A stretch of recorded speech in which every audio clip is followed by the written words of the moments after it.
Un hasard, sans doute. Jacques Mercier, l'homme de radio et de télévision, habite près d'une immense antenne.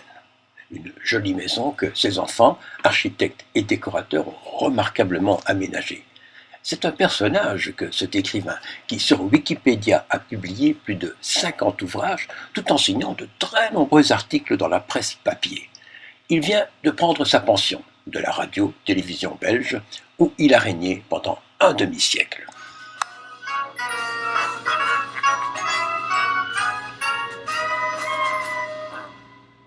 Bonjour à tous, bonjour Monsieur Dictionnaire. Bonjour Philippe, et merci de nous recevoir dans votre gigantesque et magnifique bureau. C'est un plaisir et un honneur. Pourquoi sommes-nous là? Eh bien pour faire avec vous un voyage à travers la langue française. La langue française qui compte 1 500 000 mots aujourd'hui. C'est énorme, 1 500 000 mots, ça veut dire que nous allons nous retrouver souvent. Peut-être avec mes enfants et mes petits-enfants. Sûrement, parce que... non mais à son âge, on peut craindre qu'à tout moment il nous quitte. Oui, je suis très content de te revoir. Déjà. Oui, ça tourne. Je suis très content de te revoir parce que bon, les gens ne le savent peut-être pas et c'est pas très important, mais on se connaît quand même depuis un bon bout de temps. Alors, il faut remonter à, alors je dirais 64, 65. Quelque chose dans ce coup-là. Oui, bon, c'est quand même beaucoup. Alors, ce qui est important aussi, c'est qu'une partie de nos téléspectateurs, d'ailleurs croissante, je dirais peut-être 30 ou 40%, sont français. Et en France, forcément, tu n'as pas la notoriété que tu as en Belgique. Je dirais qu'en Belgique, pratiquement tout le monde, francophone, pratiquement tout le monde connaît Jacques Mercier. Tu fais même de la pub de temps en temps. Oui, exact. Je cherche si c'était bien de la pub. Oui, j'en ai fait aussi. Oui. Et tu as surtout derrière toi 45 ans de télévision. Oui. Et de radio, bien sûr. Et peut-être que tout le monde ne sait pas que tu es avant tout, peut-être, écrivain. Alors, je ne sais pas... Alors c'est difficile maintenant, à ce stade-ci de ma vie, donc très loin, de dire si c'est plus important ou aussi important que le reste. Mais ce qui est vrai, c'est que ça m'accompagne depuis que j'ai 13-14 ans et que ça m'accompagne après la radio et la télé. Tu es un écrivain belge. Or, en Belgique, il y a très peu d'écrivains qui sont capables de vivre de leur plume. Nous avons reçu tout récemment Xavier Dodge, que tu connais, ou Thomas Kulicic, qui ont cette chance-là, mais qui doivent ramer pour pouvoir vivre de cette façon-là.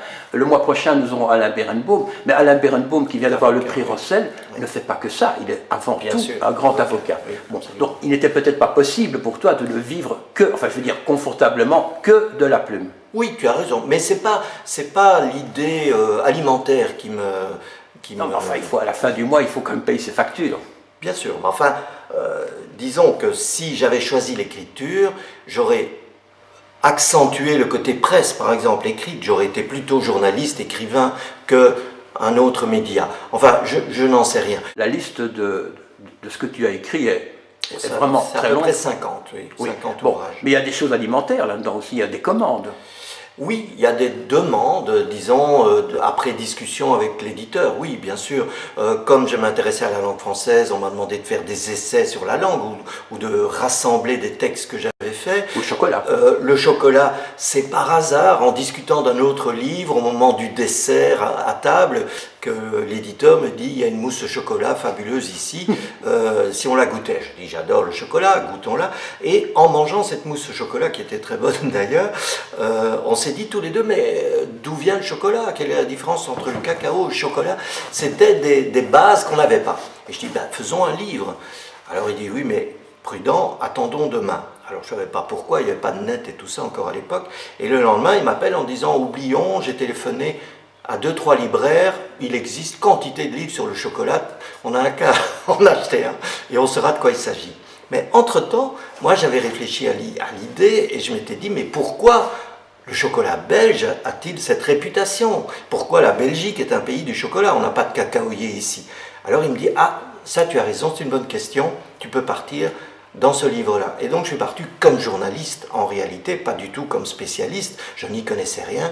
D'ailleurs, le premier spécialiste du chocolat que j'ai rencontré pour avoir des notions et savoir comment j'allais faire ce livre, m'a demandé ce que j'aimais comme chocolat, je lui ai dit du chocolat blanc, et j'ai cru qu'il allait tomber dans les pommes, bah parce oui, que bien sûr, le chocolat blanc n'est pas du chocolat. Donc il m'a dit, c'est mal barré, il faudrait peut-être faire autre chose, et j'ai dit, non, non, non, ça c'est la bonne idée. le journaliste est l'intermédiaire entre le public, donc je vais poser les questions du public. Et c'est parti comme ça. Je vais dire autre chose. Personnellement, j'ai lu 3 bouquins de toi. Et j'ai vu un spectacle, on va en parler aussi. C'est tout, c'est déjà pas mal. Hein. C'est bon. Bon. Merci. Dans ces 3 bouquins, il y en a 2 qui sont des bouquins où tu parles. Enfin, j'avais l'impression que tu parlais de toi. Oui, ça se réfère toujours à ma vie. Voilà, ta jeunesse quand tu étais à Moucron, etc. Absolument. Et puis j'ai lu un bouquin qui m'a vraiment laissé sur le cul, c'est Excès. On en parlera également. Et est-ce que tu es narcissique? Est-ce que tu parles tout le temps de toi dans tes bouquins? Non, pas toujours. Non. Mais ces livres-là, effectivement, il y a une trilogie qui raconte l'histoire d'un écrivain où ça part d'une expérience que j'ai pu avoir. Il y a Gus, hein? Donc il y a Gus, il y a un équilibre fragile. En réalité, ça s'est passé comme ça. J'ai écrit Gustave, qui est le roman qui s'est le plus vendu, oui. le mieux vendu, qui est d'une facture assez classique, je dirais, littéraire. Hein, donc, Mais voilà. bien écrit, tout le monde s'accorde là-dessus. Merci. Et quand l'édition s'est faite très vite, après la fin de l'écriture, ce qui en général est plutôt rare. Mais l'éditeur l'attendait, l'éditeur l'avait lu en même temps que l'avancée de mon écriture, et j'étais très pris par ce livre. Comme l'écrivain meurt à la fin, j'étais vraiment dans cette fin de vie avec l'écrivain. Et une fois qu'il fut édité, je me suis dit, le personnage était toujours dans ma tête, donc je me suis dit, j'ai pas tout dit, j'aurais dû attendre, faire grossir le livre, mais qu'est-ce qu'il reste à faire puisqu'il est mort? Donc j'ai dit, je vais retourner en marche arrière, je vais vite relire Maître Gustave, noter ce qu'il est pour bien avoir ça en tête, et je vais remonter faire une trilogie, 2 moments clés, donc le moment de ses 40 ans, ou la quarantaine, où il doit choisir entre le succès qu'il a, et il a tous les prix littéraires qu'il veut, il est riche, et sa vie personnelle. Ton fantasme à l'époque, peut-être. Peut-être. Non, j'ai jamais pensé à ça, mais... Et je remonte alors à 14 ans, au moment où se déclenche son envie littéraire. Alors, effectivement, si tu veux, comme je vis aussi en partie une vie d'écrivain, donc c'était facile de m'imaginer les rapports avec la presse, avec la télé, avec les éditeurs. Mais je me suis mis néanmoins dans la peau d'un autre personnage qui n'est pas moi. Les rencontres que cet écrivain fait ne sont pas les miennes, etc. Et alors on arrive à Excès. Alors, Excès... Écoute, je vais te dire, franchement, quand j'ai lu Excès, Je peux te dire. que je trouve remarquable comme bouquin, et là je ne suis pas en train de brosser tes godasses, Non, mais d'ailleurs on se connaît trop pour ça, je ne pense pas que ce soit mais je possible. ne m'attendais pas à ça. Non, bon, j'ai vraiment trouvé ça très fort, très puissant, parce que le style, bon, tu l'as, ça on le savait, mais est-ce que c'est vraiment toi? Parce qu'alors là, ça m'a fait penser au livre de Frédéric Mitterrand, Mauvaise vie, où vraiment il se met à nu. Bon, je sais que presque tous les journalistes disent, quand on parle de ce bouquin, il se met à nu. Est-ce que c'est toi? Est-ce que vraiment tu étais ce personnage trouble, parfois glauque, que tu décris dans ce bouquin? tu peux aussi te lever, aller prendre une tasse de café, revenir dans un quart d'heure. Comment expliquer ça? Alors, oui et non. Oui, sans doute. Bon, alors, je me suis mis, alors pour tout te dire, en effet, j'ai eu une période d'excès. Bon, il y a une base d'excès qui est... Tu dis bien une période. Hein. Alors, c'est une période relativement courte, bizarrement, mais d'excès. J'ai eu une première vie avec une autre femme, et bon, un peu à la fois, je la trompais, etc. C'était le showbiz. Et puis, je me suis rendu compte que, bon, on s'était mariés trop jeunes et c'était sans issue.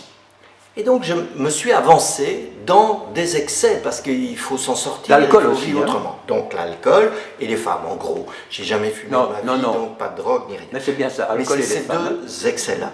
Donc, j'y suis allé dans ces 2 excès.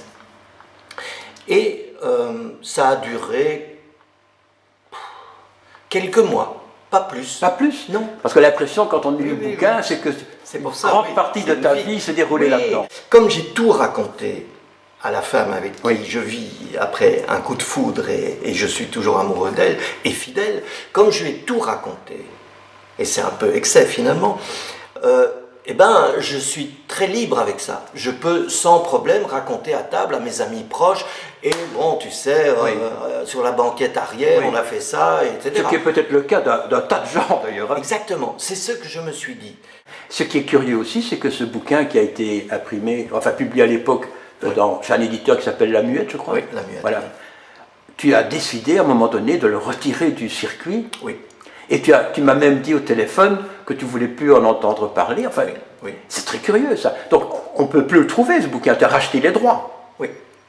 Explique-moi un petit peu. Tu m'as dit, c'est très curieux, que tu t'imaginais que certains pensaient que c'était un livre porno. Or, moi je trouve qu'il a absolument rien de porno. Il est humain. Je suis d'accord avec toi, mais entre notre conversation téléphonique et aujourd'hui, j'ai relu l'adaptation qu'on va en faire au théâtre, qu'on en a faite au théâtre, et j'ai un peu changé d'avis. Ah. Donc je me réconcilie avec ce texte. Avec toi-même. Avec moi-même, avec la manière dont je l'ai raconté et la manière dont je vis. Et j'ai pensé à un monologue sur scène par un comédien. Et c'est comme ça que tu es passé au théâtre. Tout de suite. Mais ce bouquin maintenant, il n'existe plus, il ne se vend plus. Ou... Non, mais... tu pourrais le ressortir là. Je pourrais le ressortir, oui. Je pense que maintenant tu pourrais. Tu serais assez costaud pour le faire. Tu as fait l'adaptation au théâtre toi-même? Non, je l'ai donné à un ami commun de Philippe Geluck, qui est un Tony Cecchinato, qui est un Italo-Belge qui a travaillé longtemps avec Dario Fo, donc qui a ses lettres de noblesse et tout. Et comme je l'avais croisé, je venais d'écrire ça, je lui ai dit ce que je viens de te dire, et il m'a dit, écoute, je vais le lire, mais j'ai mon franc-parler, il est comme ça, donc si ça ne me plaît pas, je te le dirai, si ça me plaît, ça va. Il m'a appelé en disant, non seulement ça me plaît, mais j'ai 2-3 amis comédiens, j'ai déjà parlé de ça, j'ai déjà envoyé, sans avoir ta permission, à, entre autres, Jean-Claude Frison, qui l'a joué, qui est quand même un de nos meilleurs comédiens, et qui correspond effectivement par sa gueule, même par sa vie, à ce que je raconte. Et lui m'a téléphoné en disant, voilà, on m'a fait lire le texte, moi je le joue, vraiment. Mais tu l'as déjà joué maintenant. Alors, à l'instant où on fait l'interview, il a été joué. Quoi? Une fois. Et qu'est-ce que ça a donné? Il y avait du public? Alors, il y avait du public, et les réactions étaient très bonnes, et j'espère que ce sera joué dans un lieu, Ytre, La Valette, ou un truc comme ça. Que ça va tourner, quoi. Ça va tourner, oui. Voilà.